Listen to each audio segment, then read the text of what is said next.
ये चुनाव सुबोध कांत साहब जी जीतेंगे सो बात नहीं, उनकी पुत्री जीतेगी कि नहीं, कि देश की संविधान में जो संशोधन करने का प्रयास कर रहा है, सदन में बोलता है यहाँ के प्रधानमंत्री कि हम आदिवासी दलित पिछड़े का आरक्षण समाप्त करेंगे।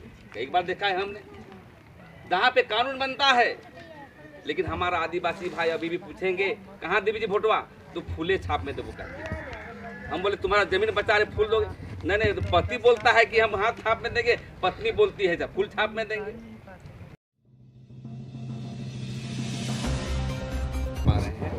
उसको भी हम जोहार करते हैं। और सबसे बड़ी चीज़ है कि यहाँ के पूर्व प्रत्याशी और भारत सरकार के मंत्री माननीय सुबोध कांत साहब जी हमेशा जो है खासकर समाजवादी आंदोलन में इनकी कभी नहीं रहता है कि आदिवासी को देखे, दलित को देखे, किसी जाति विशेष पर कभी काम नहीं किया।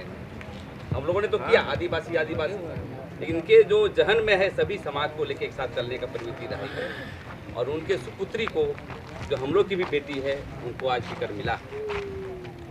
सबसे पहले मैं कहना चाहता हूँ कि सुबोध कांत साहब खतियानी की जान लीजिए, क्योंकि बहुत सारा व्हाट्सएप में देखता हूँ कि गुजराती को टिकट दे दिया। ये पहले तय कर लीजिए कि ये लोग यहाँ के मूलवासी हैं, पलामू के रहने वाले हैं, लेस्लीगंज के रहने वाले हैं, और खतियान भी है, 32 से भी पहले खतियान है लोग। हाँ, इसलिए ताली बजा दी। दूसरी बात ये जो लड़ाई है हम लोग का, ये लड़ाई दूसरी आज़ादी का लड़ाई है देश में। और ये चुनाव नहीं, आंदोलन है। ये चुनाव सुबोध कांत साहब जी जीतेंगे सो बात नहीं, उनकी पुत्री जीतेगी कि नहीं, कि देश की संविधान में जो संशोधन करने का प्रयास कर रहा है, सदन में बोलता है यहाँ के प्रधानमंत्री कि हम आदिवासी दलित पिछड़े का आरक्षण समाप्त करेंगे।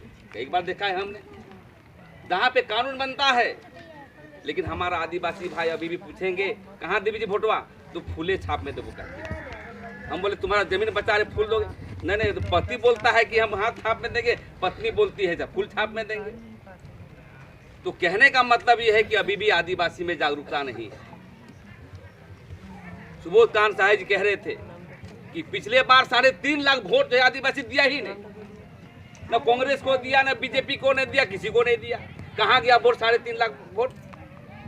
इसका मतलब है कि पोलराइजेशन हम लोग नहीं कर पाते। इसलिए आदिवासी मूलवासी जो भी लोग हैं, पोलिंग कमेटी बना करके हमें जो है वोट से चोट करना है। क्योंकि देश का जो, जैसे बता रहे थे हमारे साथी लोग, संविधान को बचाने की लड़ाई लड़ रहा है और एक हटाने की लड़ाई लड़ रहा है। कभी अपने जो है देखा होगा, बीजेपी का घोषणा पत्र में लिखा है यूसीसी समान नागरिक संहिता, उसमें से आदिवासी का तो घाटा होगा, दलित पिछड़े का भी घाटा होगा, जो उसका विशेष कानून दिया गया है।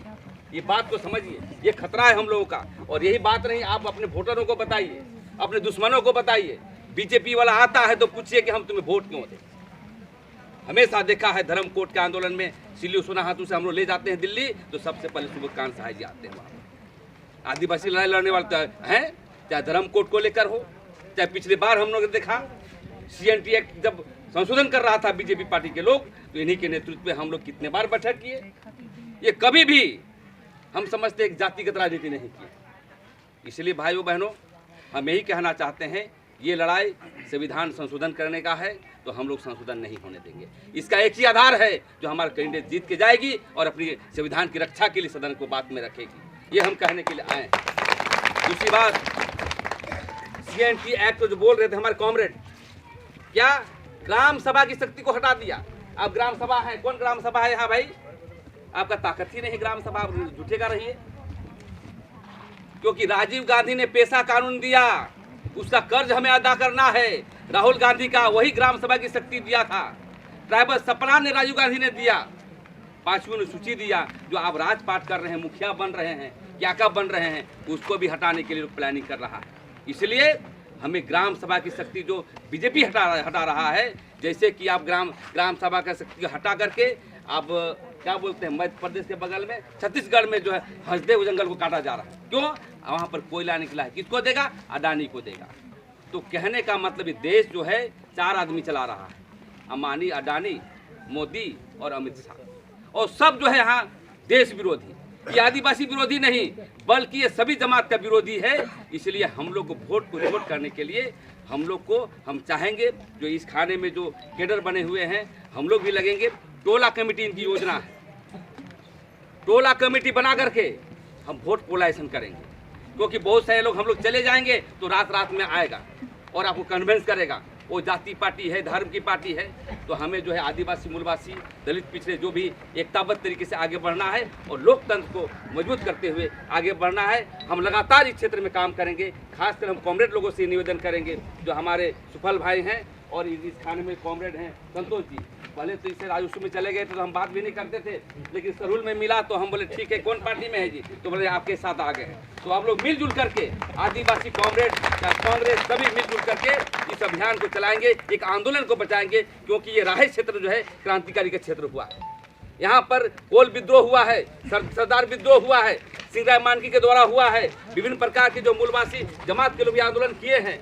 इसके साथ हमको आगे बढ़ना है और इस देश को बचाएंगे और इस राष्ट्र को भी बचाएंगे।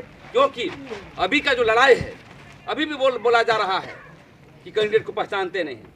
इसलिए ये कैंडिडेट स्थानीय जान करके हम लोग को वोट पे चोट करना है और आने वाला समय में हम लोग भी गांव-गांव काम करेंगे और ये आंदोलन को आगे बढ़ाने का काम करेंगे। इसी चंद शब्दों के साथ मैं अपना वाणी को विराम देता हूँ।